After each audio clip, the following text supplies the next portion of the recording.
Hi, welcome back. In this video, I want to show you some of the general useful tips that come from writing code using SQL Prompt. So, you can see here that I've got a stored procedure that I've opened up to modify. And what I might want to do is just test some of the functionality of this. So I'm going to select just this bottom statement from the stored procedure. And then I'm going to right-click on that, and I'm going to scroll down to the Execute Current Statement option in the context menu.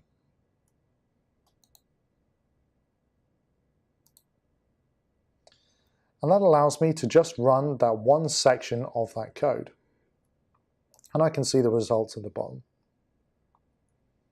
If I want to then select the results of that query, I can also open that in Excel, or maybe script that as an insert.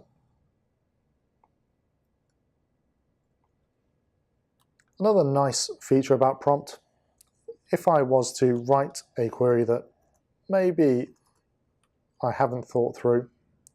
So for example, I want to delete my contacts table.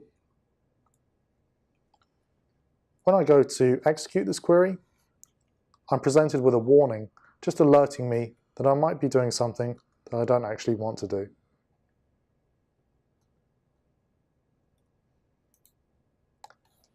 So that's another couple of useful tips around SQL Prompt.